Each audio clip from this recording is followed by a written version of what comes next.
welcome to the Neurodivergent Musician. Sorry, I've fucked that up already. Right, let's go again.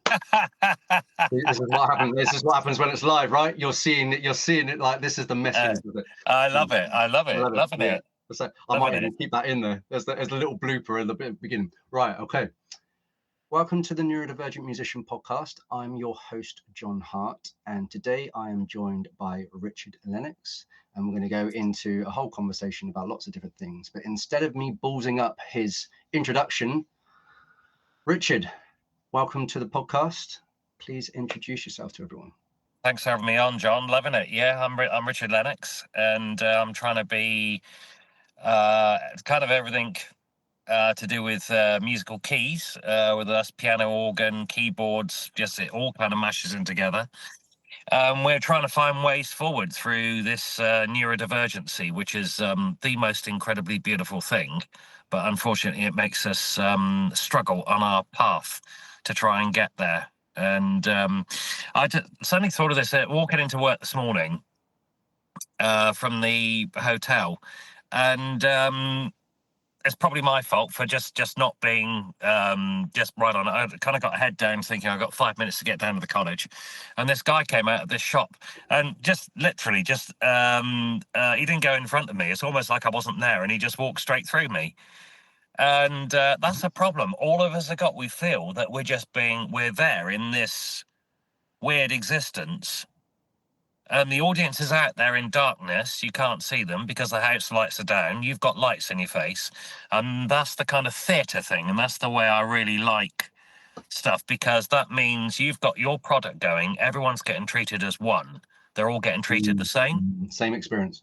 You try and mix and socialise, and we're in trouble. Someone taps you on the shoulder there, they say something from there, and someone says something from the right, the left, the front, and that's utterly terrifying. And it's like you're walking down that path, and people are going in front of you, behind you. There's, in this case, this guy, he did apologise. I said, it's all right, no problem, you know. But it just made me think a little bit.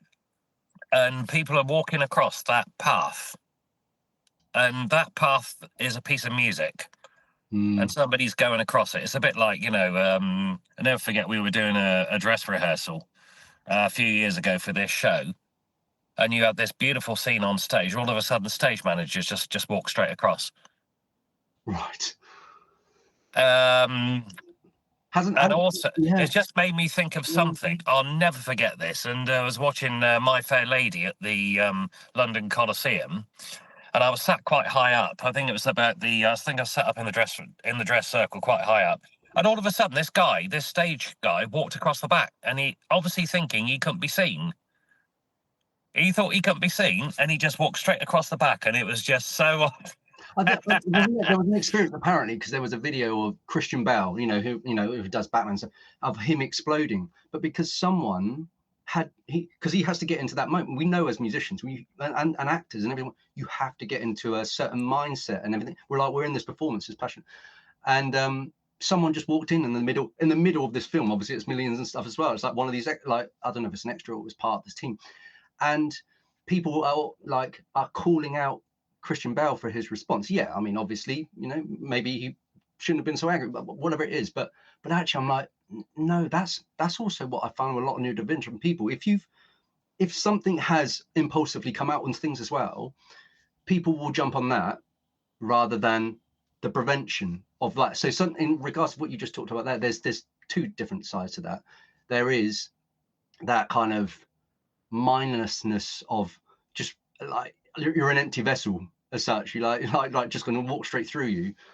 But there's also just then consciousness of there's energy, what's going on and stuff as well. And it's I imagine, because you're seeing that from two sides. You've been on stages like Royal Albert Hall and things as well, and then you've been in the audience and seeing things like that play out. I don't know, how does that make you feel? That's very, very interesting, because if I obviously it's my goal. I've just been part of an orchestra when I played there for a regular gig, which is, it is amazing. It's such a huge place, but in the same way, it's very intimate. Right, I love it. It's my top venue. Oh, I mean, it's just, it's probably, along with, I'm in Epsom at the moment. We've got Box Hill National Trust down the Right, road, right, right. and one of my favourite places on the planet, Beautiful. Box Hill. If you Yeah, haven't been to Box Hill, yeah, everybody, you've got to go yeah. in Love Leatherhead, going up there. and also the Royal Albert Hall. I think probably two of my favourite places on the planet. And even though it's so massive, it still feels quite intimate. But what you just said there really hit home, because when I've been on that stage, it's been with an orchestra, and you feel the audience is totally with you. You feel like it's almost on top of you in a way, Mm, giving you that support. There's this thing where, I might be being a little bit brutal here, but I've got to say it. Your only friends are your ticket buyers, right, right. and there's all sorts of reasons and all sorts of stuff why that comes into play. Mm, But we can really go into that at another point and really kind of nail down that. But I've spent years sleeping on that, years and years and years, thinking, no, Richard, it's just your head. Just get over it. It's all your head. It's just you. You are so wrong. You're just imagining these things, and you'll get stretched and stretched and stretched. And one day you're going to realize, actually, no, it's not just me. Actually, that crap is happening, mm, mm. and you are getting treated like dirt. You are getting manipulated, but by whatever. And this is clicky. This is feeling a bit. Well, it feels Now, that taboo, doesn't it? situation there, with the situation with that orchestra, was, I felt that the support from that audience, wherever they were in that place, I felt that support from them, and there was this incredible hostile um, silence from the orchestra. It was like, we don't actually want you to be stood there. We don't want you playing this piece. And And what? I think when we've spoken on a couple of previous Yeah, occasions, we've yeah. touched on that. I mean, how conflicting. I mean, how. I mean, that's. I mean, obviously, there's a metaphor for all sorts of like the conflict that we get in our lives externally and internally. How it mirrors and how people sort of see us and things, and then they get first impressions, and that's why, like, is does it become professional or personal, and that's another thing. But what you're describing there as well, the conflict between. Um, there's a lot of musicians and a lot of neurodivergent musicians who really they go on tour not for the logistics, obviously, not to travel. It's that 1 hour a night. Yeah. Well, and it's that whether it's dopamine, I think more of it is like you just said, there's a unity. There's no one questioning. There's no one stripping you down. There's no, and we can say this, like, I've said it sometimes before. Oh no, I just feel like this is happening. It's like no one's criticizing you. Like, no, you don't realize that this has been embedded for not just for now. This is like stems for our whole of life. There's just so many different pockets of it. But I do feel you're right. We're the stage where you've gained your techniques and your skills and everything as well, and you go out there and you do what you feel is. It's like you're the messenger to the audience. But when you've got a tribe around you on stage, it's like being in a band or anything as well, who would just, Mm. you see, I mean, obviously there's bands back in the day like Eagles and stuff as well. When they come together, it's beautiful, but they had to go off on separate doors, like, because they just almost hated each other. And it's just like, Yeah. they all want to have that experience, but as a unified, everyone's got different, fixed mindsets of how these things should be done and this done. It's just like, where's the open-minded growth mindset in all of this? And I don't know whether that's also in orchestras, and maybe in sometimes also in the classical world. Again, these are taboo subjects, even when we go into music, where you go, wow, actually, if you're yourself, Richard, like starting to break down barriers of even as neurodivergent musicians, but also neurodivergent musicians in the classical world as well. There's also like multiple taboo subjects that people would not ever cross the lines, because it's just, oh no, we don't talk about that. It's like old generational kind of old fashioned stuff. But I feel, I mean, only knowing you for a short while, and there is, I'm hoping you're seeing it, that the more it's like unmasking. but you're not unmasking just to yourself now. It's slowly starting to draw out and go to the public. And have you gone back into any of those orchestras since you've been going on this journey? No. And that's another that's something that's another raw area I've just touched on there. Sorry, raw area. It's funny, I had hot water, lemon and lime first thing this morning, totally raw. We're all getting raw. Do you imagine ourselves as we're trying to be as alkaline as possible, not acidy? Yeah. Even that in the musical terms, we've got the alkaline audience and artists that's trying their best and there's this kind of acidy background to it. That's documentary. That's put it down. You know, I can't make my notes now because I'm using my phone. Yeah. I don't want to get pens out or anything. No. That's quite an interesting thing. I mean, this is going to be, you know, you're going to be able to hear this all back. And do you know what? Sometimes it's the beauty about these pop-up, because it's not an interview. You know, I'll ask you questions, and I'm not coming from like an interviewer where I've learned a little bit about autism, and you know, I've taken a course, or I've studied.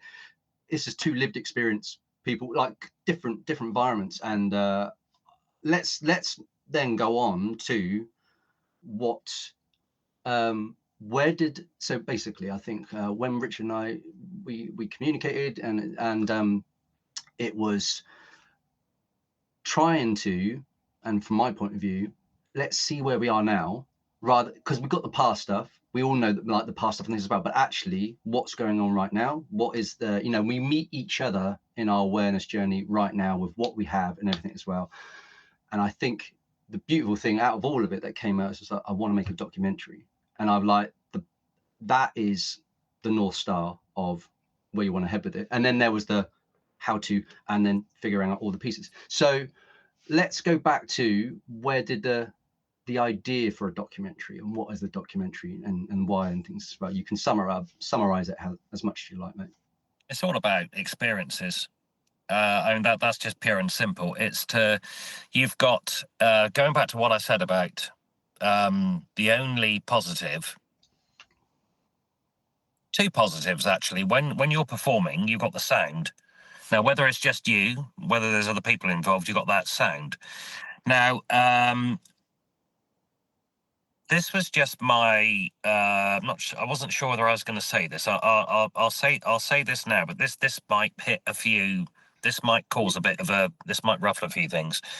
I never forget. I was conducting a band corps, musical directing a band corps a few years ago for a show.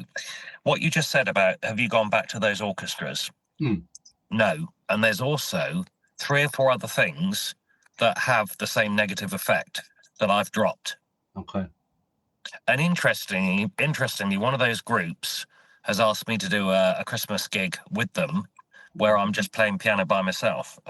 We've just started rehearsing for it, done a couple of rehearsals, and we're having a great time. And at the end of the first rehearsal, I walked in, and the girl that was organising it, she said, "Everything okay?"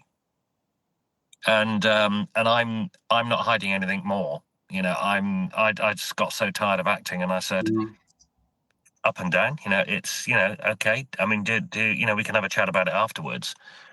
And she just said, you know, we're expecting you for the last show, and it was all of a sudden you weren't doing it. And I said, I can tell you exactly why it was. And it was down to certain experiences, bad experiences, incredible negativity, not only from unreliable sources now. Like, you know, you expect, if there's toxicity in that area, then you're looking at something you think is going to be positive to try and get you through it.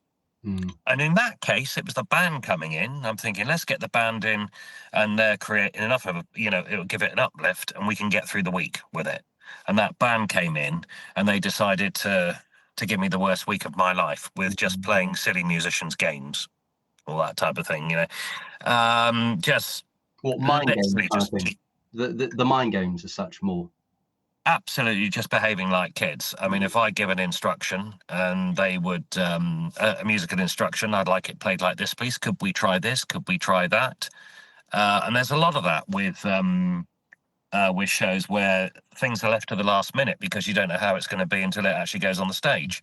So there was 3 or 4 things that were left open, and these were bits of dialogue where we were going to use extended music, and they would just really play on that. And what's embarrassing about it is it's in front of everybody. Everybody can see it. Cast, crew, playhouse staff. I've known the staff in that theatre since I was a small kid. Right. Starting playing because that's how I started in the musical theatre. You know, I'm pretty much self-taught, so I feel that getting in at 8, 9 years old and playing musical theatre extraordinary was how that's what created that freestyle. So Mm. I'm not aware of any fundamentals with my playing. I've not been to any institutions. I've not been through the Royal College of Music or, you know, any of that stuff. So one of the you then lack a network, you lack contacts, because you people say, who are you taught by? Do you know so and so? I got a mate in that, I've got a mate in this, and that makes me so A, sad, and B, angry, because it's not about that. It's like a hierarchy, right? Without knowing, if you haven't ticked this box, this box, this box, this box, there's a hierarchy of, okay, well, you know, I've done all this and stuff as well, so that means I jump above or whatever. It'd be like someone going, oh, I've got grade 8 piano, oh, I've never taken any grades, and so okay, immediately it's like, okay, well, yeah, you're clearly, you know. And it's just that, it's that kind of instant stigma or whatever it is. There's a sort of a feeling of I don't know, it's that educated and, you know, trained in certain ways and stuff as well, but actually, like, the experiences you've gone through, you know, you don't necessarily get that in training. They wouldn't be thrown out in, like, from the 8 years old into musical theatre and things as well, right? They would go through, you know, all their studies and everything as well, and then probably start that journey. So I completely hear what you're saying, you know, and I had that feeling when I studied at Southampton University, and I was like, I should not be here, because I just didn't feel, you know, it's just not I you know, I got to know some great friends and everything as well, and I'm glad I did stay, but there was a sort of a feeling of this is not the environment, this is not my environment, and, you know, it feels very stuffy lecturing and like things. Before I knew I had this, you know, all the other neurodivergent sort of stuff as well. So I imagine you going into that, you know, it's almost like you already got your back up, because it's just like, okay, what am I going to face? Who am I going to face? Am I going to be questioned? That's probably another thing, right? It's like you're constantly interviewed for, like, just hear me, just hear my playing, hear what I do. You know, they want to know everything about you. It's interesting what you said. You know, I'd love to know more about the uni. Yeah. Thing there. It's a lovely uni, by the way. Yeah, it was just the experience of when I turned up. I was like, oh, you know, that sort of, should I really be here? I don't know, but anyway, should I really be here? That's quite interesting, and it kind of stretches you. It tears you apart from the.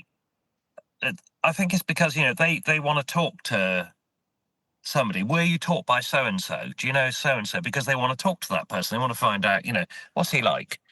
Does he do this? Does he do that? And I'm thinking, what is it you want to know? Why would you go to somebody else? It's like, you know, this you know, I'm playing at a ballet school here today, and I got the playing here just through an examiner who rung up the head of ballet. Right. And then the head of ballet rung up and said, do you want to come in and play for a class? And then it just went from there. Some people will say, do you want to send in a CV? And they think, well, hang on a minute, you haven't played for the Royal Ballet, so you're no good. Literally as brutal and black and white as that. Exactly right. Right. And, you know, going back to try and silence all of this, all this negativity, you know, this is where the negativity kind of comes in, as it's part of the creative stuff, because it's giving you all the ideas to try and flatten out with a positive. And I'll never forget when I was doing that band call, and somebody came up and they just asked a few questions. I said, right, let's do a demonstration on this. Right, you're going to direct, and I'll just watch what you do. And we kind of, I mean, it's by no means kind of along the masterclass kind of idea where I'll just give you some pointers on that. Yeah, yeah. And I just said to him, right, I can just see you making eye contact with what's going on there between those three sections. I think it was strings, brass, and there was a solo woodwind going on. And I said, I can't believe this came out so clean. I said, only make contact with the sound. Don't make eye contact with them. Make contact with the sound, because the sound is always beautiful. You make eye contact, it could not be. It's a totally different thing. Wow. If you watch orchestras, I'm going to use orchestras for this because I find it's the best example. Now, in the same shot, if you've got a flautist and an oboist in the same shot, now one is playing and the other isn't. Mm. And you look at the one that's not playing and the character and passion of the one that is. Now, that's just telling you a million things. Yeah. And what's going on. Feels very personal rather than, you know, yeah. Does it? I don't know. Is that what you're saying? So like, it almost feels like if you had someone direct you, it wouldn't feel professional. It almost feel there's a personal, like someone's got your eyes on you and you're like, oh, you know, inferior, or like, am I doing something wrong? Or yeah. Is it that kind of feeling? For me, I mean, that just it just tells me so much about that person. It's got nothing to do with whether I know them or not. But the biggest issue that I think the people that tend to be they're not so on the neurodivergent scale, they don't struggle with the clicky nature of it so much. They just think, they brush it off, think, oh well, you know, it's just how it is, all that type of thing. We take it extremely personally because I wake up in the morning wanting to make someone's day. I'm thinking, what can I do to make someone's day today? It's going to be playing music. It might be doing something for someone. I'm going to go and interact with nature. I'm going to go and interact with animals. I love nature and animals, and I just want to do the best for people. And either you're going to do something for someone, or you're going to go and play music. And at the same time, if you're going to go and do a gig somewhere, if you're doing that, let's go back to the Albert Hall gigs that we were doing, and there was part of literally. I mean, yeah, I still can't believe it now. The night before, I'm dreading it. I know I'm going to love it. I'm going to turn up. I'm going to play the piano on that stage with an orchestra, and I'm going to play that organ, probably one of the best organs on the planet. And there's literally one side of me, and I know I'm going to love it, and I just want to so be there. I want to so be doing it, and it's going to be great. And there is an equal side that is just terrified, and I don't want to do it. And is that because of the orchestra? Yeah. Because I'm looking at them, and what makes it so bad? What's so bad for me is that it's a Christian outfit. This may be naive of me to think, but I think it's a Christian event. It's all going to be smooth. Everything's going to be lovely. Everything's going to be, you know. And no, it ain't. It ain't. You know, it really busts your mind apart. It's so difficult to deal with. And I will just you end up having to distance yourself from it as much as possible. And is this a thread that is going to be sort of woven into the documentary? Yeah. So is there a sort of a part of the experience, but of the external experiences, but also your internal experience as well of the way obviously this is unfolded? Because in the neurodivergent side of it, is there a particular route with it in you know, whether you want to say it's a label, is it just neurodivergent in general?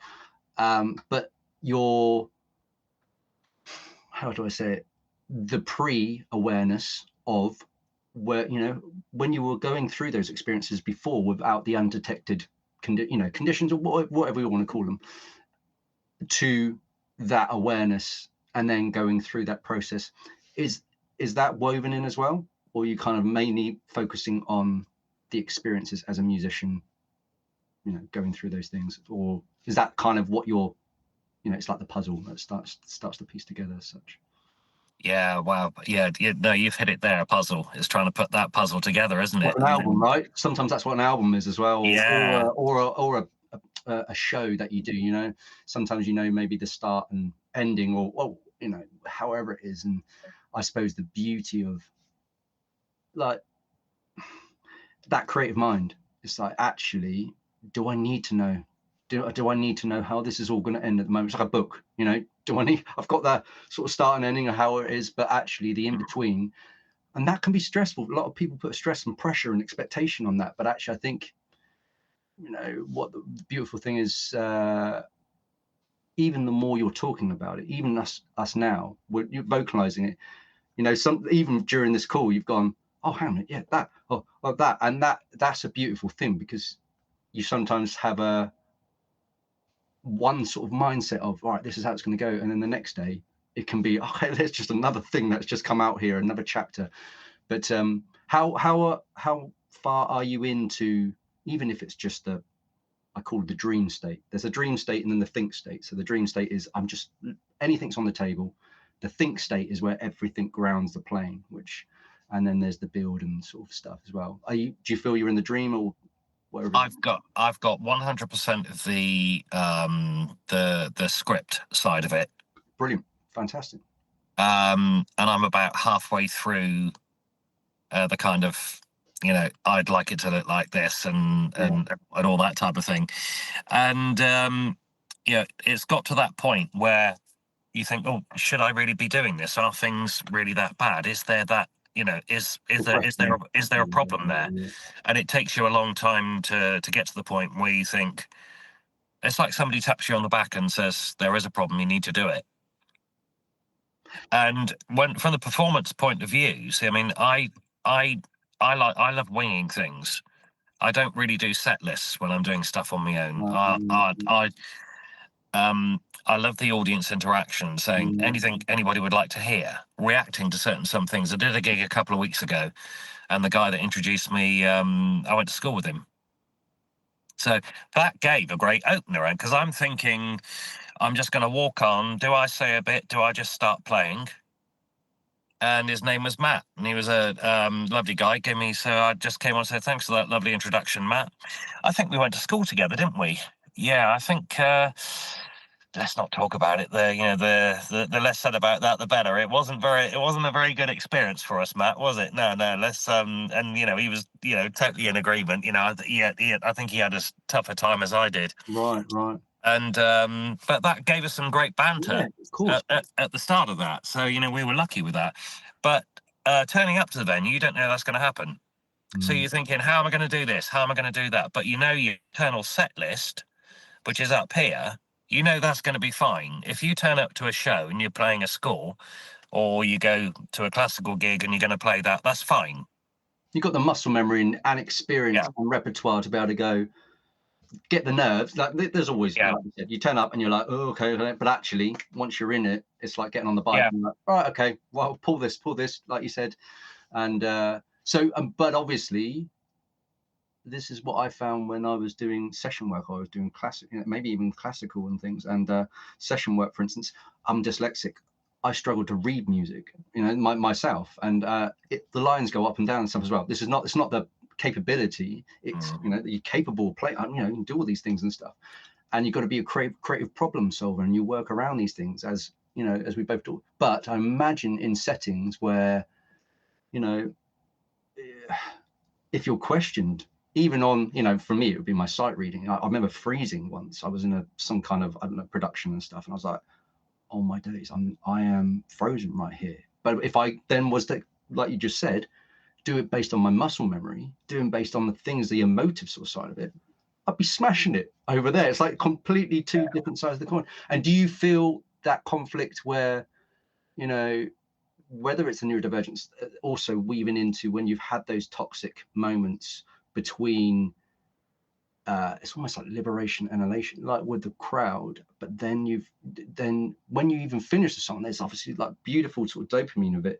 but you're turning around and obviously I don't know, you're conflicted because you're like, oh, everyone's getting the same sort of elated feeling, but you're like, oh, but no, but this, I'm not sure. It's almost like a friend that you maybe broke up with or things as well, and then you've shared an experience, but you're like, but I remember the breakup, and then but we're having a fun experience at the same time. I can imagine, just even for a neurotypical, that's conflicting, but for someone who has emotional dysregulation, you know, we will do, and rejection sensitive dysphoria, all these things, that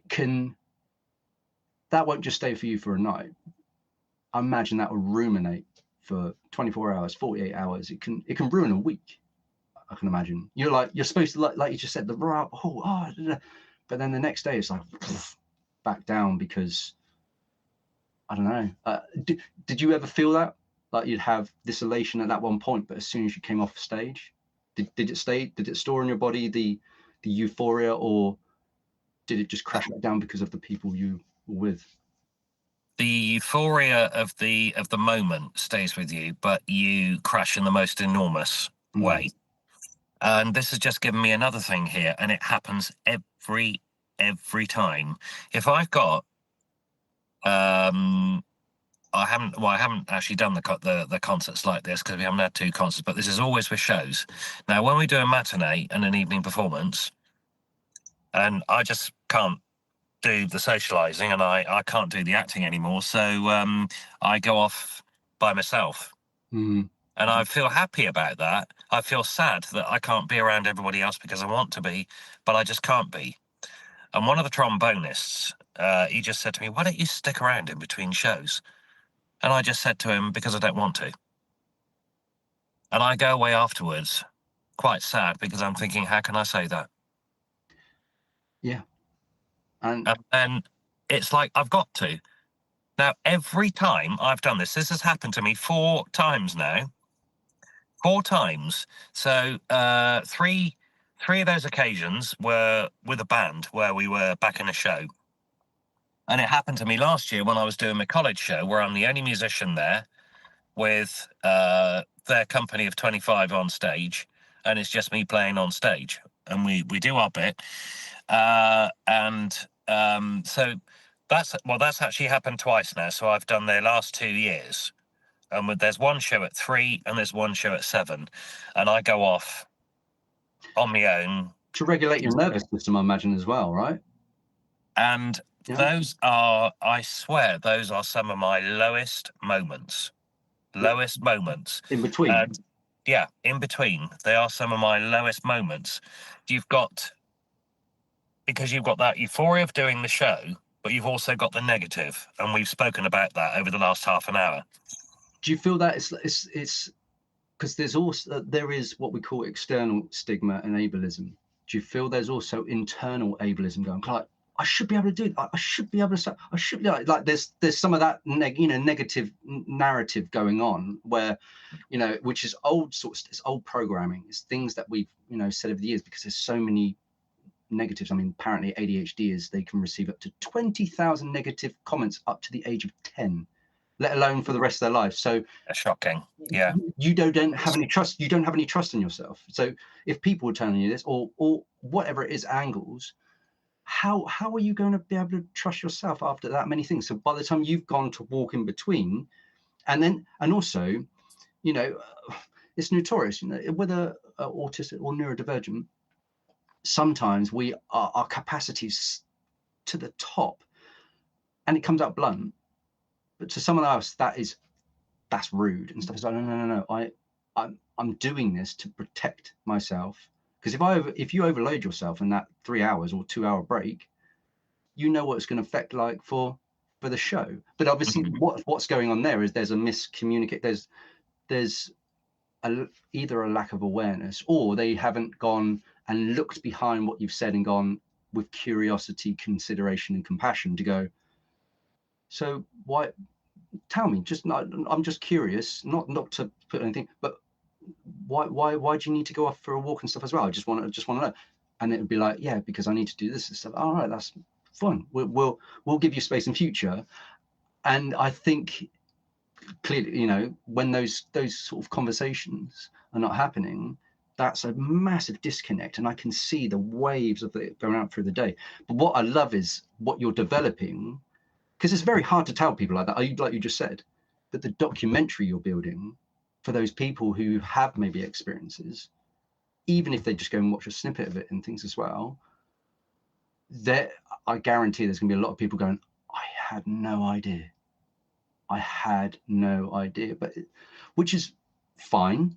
But there's also, you know, I think we need more curiosity than criticism, you know, like that's why, and not everybody's like that, but I sort of feel, even like when we've had conversations, you know, it's one of like, actually it's just curiosity, or we've gone into those things. But do you feel that's where your imprint on the documentary, what impact would you like to get out of the documentary? Is it impact on you for you getting your word, or would you actually like for these other people to be able to see it? I don't know. I mean, sometimes that's transactional and expectation, but there's a sort of a feeling of you're also getting to express it and explore it in your way rather than everybody else's. You know, when you mention the word ADHD, you never know what, or autism, you never know what the response is going to be and how aware.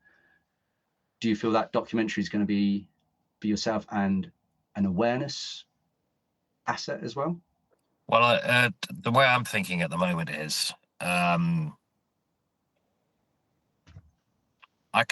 kind of just, whether it's going out to one, two, three people, or a room of people, sometimes into work, and I will only click into gear and relax when I start playing. That's the only time the anxiety lifts. Before it's horrendous. In between, when you're playing, is fine, and you've got all the joys that come off, all of that, all the positives, and then afterwards it goes dark again.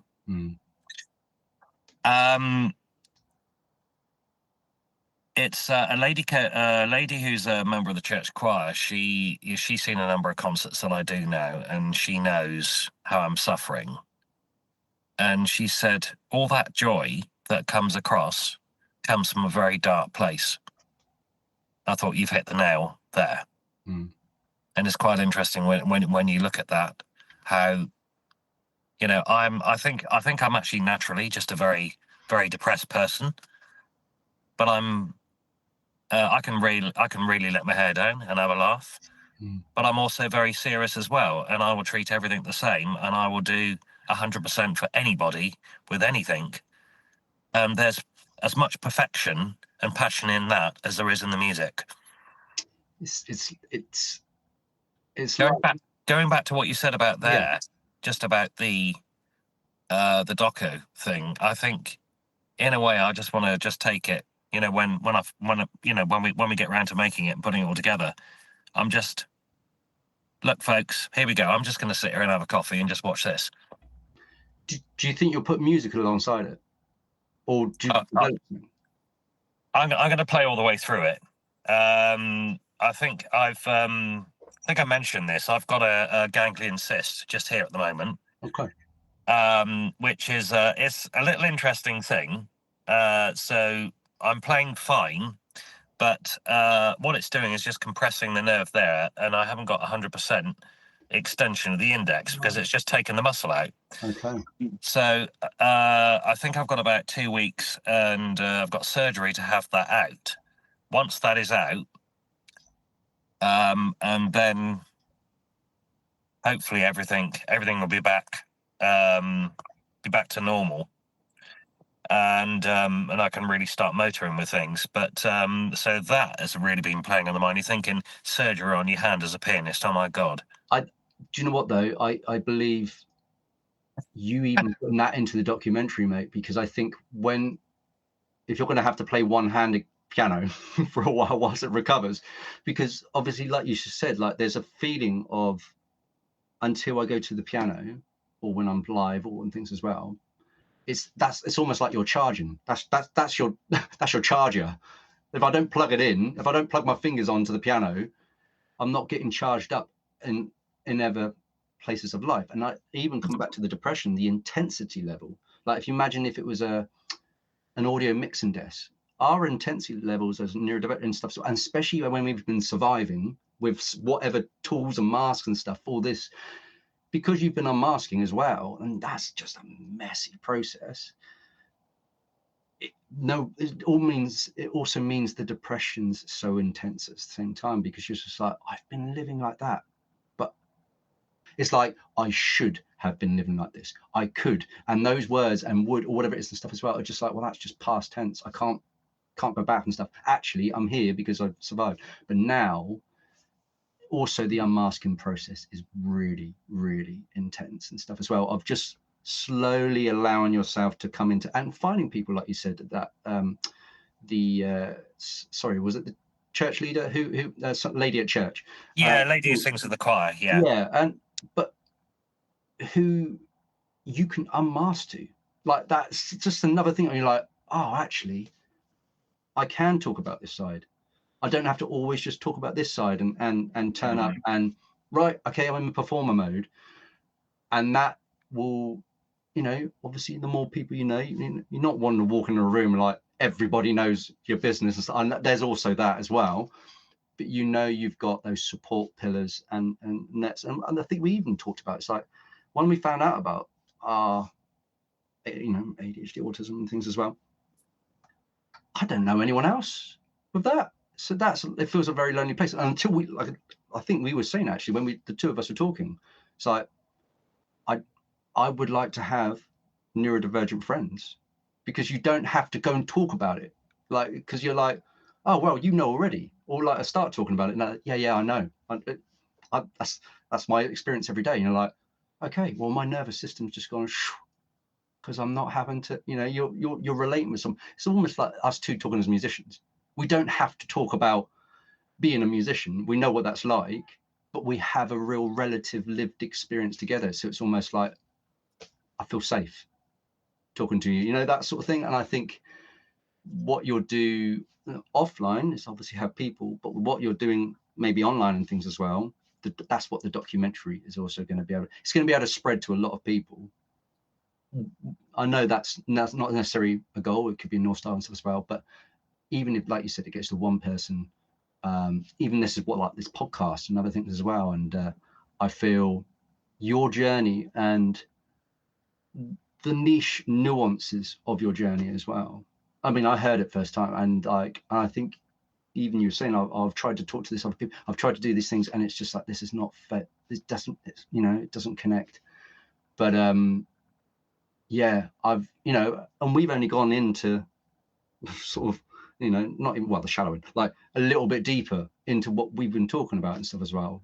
But I feel like as neurodivergent musicians and more connection with them, you start to discover other people with depth who have also got intense depression and intensity and stuff as well. Like we feel intensely when we go on stage, but we also feel it, it's like a bipolar kind of effect.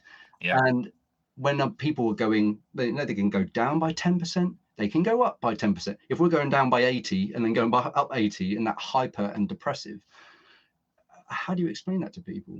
But I feel you doing it in the documentary and the music at the same time, you're giving mediums, and obviously we're doing a podcast as well. And I feel this is going to be a really wonderful creative outlet for you to unmask and even find answers to the questions that you had, but you'll find more answers. Yeah, it just keeps going around like that. So, and I obviously when the documentary, comes, and is released and stuff as well. Have you thought about that, or is it just kind of actually just go with the flow, just don't put any pressure on it and things?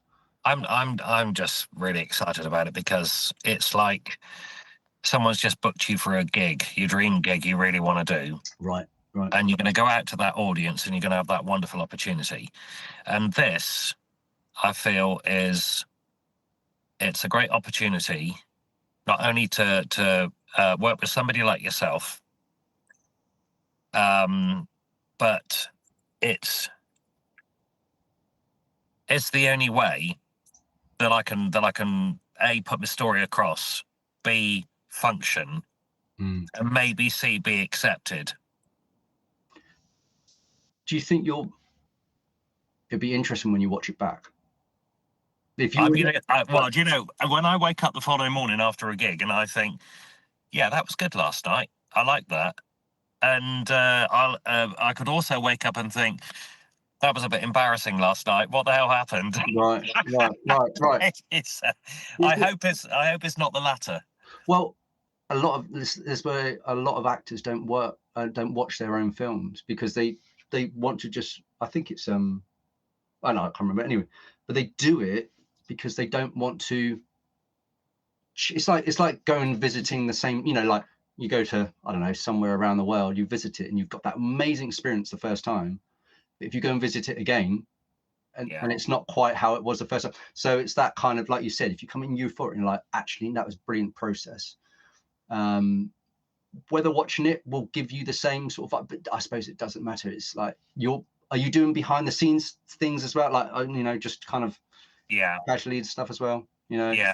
I mean, obviously you'll have even this, like, however it is, like there's loads of different things. I suppose the beauty about you being the conductor of you're the orchestra, you're the conductor, you're of all of it, is you get to just do it your way, and however it is, all the colors of it and stuff as well, whether it's messy, it's raw, it's polished, it's perfection. It's like including all of those, the depressive, the hyper, and then you get to choose. And that, I mean, that's the beautiful thing, isn't it, when you're doing something solo like this? It can be lonely, obviously, if you're just doing it completely alone, by bounce it off me or bouncing it off of other people. But I think when it comes down to the raw elements of what you should do, how you should do it, why you should do it, no one else has any advice for that. That literally just comes from your head, heart, and soul, if you want to be choosing that, that synergizing, that sort of stuff, right? Because you get advisors that come in going, oh, I think you should do this. Like, no, that you're depicting it for maybe a professional filming lens, and it's just like, no, actually, this is how I see this and stuff. And if someone was to get a camera and we gave it to 20 different people, they would take 20 completely different photos. And I think that's the beauty of what you're doing, and why I wouldn't even step into the creative process for you, because this is a raw set list. Exactly. Right. And I think the beauty of that, and also, whether you share snippets and stuff online, because it's just like the development of it and things as well. You can decide on however that process and stuff as well. Rather than being, right, we've got a big team, we've got to make this big budget, and we've got to make these things, and we've got to sell so many of this. It's like, actually, no, that's just going to completely KO the whole thing. I think the approach you're taking out of it and what you've done so far is amazing, mate. So I'm looking forward to it. It's probably about that. Oh, the screen blipped a bit then. Yeah. That's right. But well, thanks so much for having me on. I mean, it's oh, so there we go. But there we go. Everything's fallen down. Right, none of this gets literally. The reason why I don't edit these things anymore is because I used to do it, and it used to feel like people pleasing. I was like, oh, am I editing it down to 30 minutes because I've got to hit a certain metric? I've got to. But actually, people really appreciated. You've got even the glitches, and you've got the ums and whatever it is and stuff. It's just rough diamond, and I just whatever it. So I used to be the old episodes used to be perfectionist. Now they're like, no, we're two neurodivergents having a conversation here. Let's just keep it how it is, and whatever happens, in the call, if your phones get dropped and stuff. So, but yeah, mate, like we'll carry on talking stuff as well, and put the episode up when you're in the middle of the the process and stuff as well. And yeah, really excited to see the development and the outcome of this. It's these things now, these conversations now, where you'll come off and go, right, this is actually happening. You know, like, you know, you're speaking it out loud, and I think by the time it comes, you'll get even more excited and stuff as well. So it's good. It's great. Really good to talk to you. You too, Richard, mate. And yeah, I'll let you know what goes up and stuff as well. So.